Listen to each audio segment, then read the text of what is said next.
Hey, welcome to this mini lecture. My name is Dino. In it, we'll be talking about digging into roots, the history of cognition. I'll be talking about two main periods, empiricism and nativism, with various large historical intellectual figures. And a sort of a broader point to think about is a great deal of this philosophical speculation was done, but it's not really useful in terms of the scientific method to answer questions. So in terms of empiricism, it deals with more of nurture, how people are made into what they are. And we talk about Locke, Berkeley, Hume, and Mill. First is Locke's essay, the essay concerning human understanding. It designated and denoted the beginning of British empiricism. It sought a set of laws for the human mind, analogous to Newton's principles of physics. When you look at Locke's system, it's atomistic and reductionistic. Basic elements of mind are ideas, and these ideas come from experience. He rejected Descartes, who we'll be talking about in a few minutes. There's this idea of the blank slate and page of paper or tablet comes from Aristotle, but it actually characterized empiricism. Ideas have two sources, sensation and reflection on that sensation. Sensations can be illusory or misleading. Ideas are either simple or complex. Simple ideas form complex ideas in several ways. First, they combine several simple ideas into a single one. Two, seeing the relation between two simple ideas, or three, separating simple ideas from other ideas that go with them, the process of abstraction. Locke's idea about combination of ideas is analogous to a chemical compound from Boyle. A second person on empiricism is Berkeley. He wrote three essays that radically extended Locke's philosophy and subject to idealism or immaterialism. Berkeley argued that because all knowledge of the world comes from experience, the very existence of the external world depends on perception. First, matter exists because it's perceived. Matter does not exist without a mind.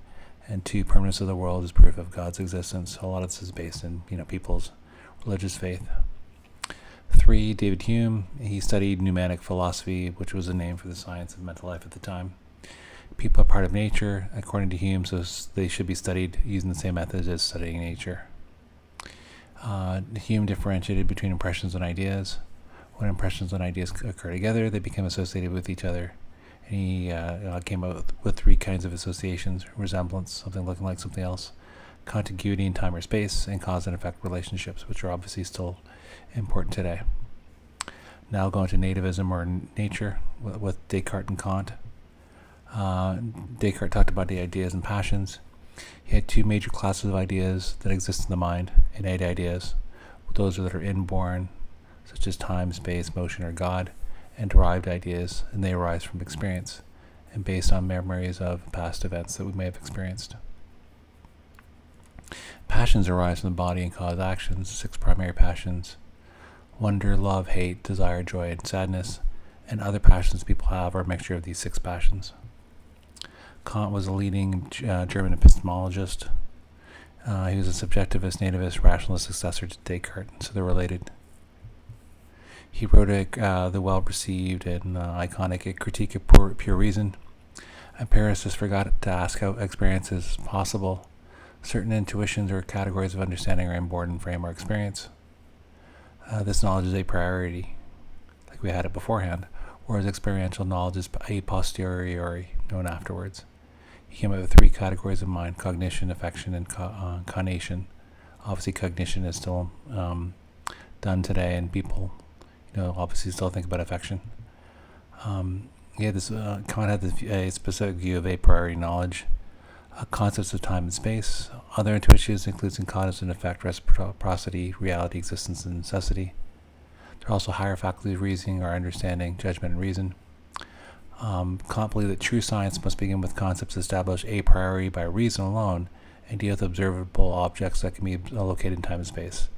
And because of that, because of their focus on the mind, psychology lacks this about, or at least at the time, about being able to be observed in time and space. So it cannot be a science. But obviously science and the way it's developed since Kant's time in terms of the way that we can see different parts of the brain has sort of pushed back against that. That was Digging into Roots, the History of Cognition. As always, thanks for watching.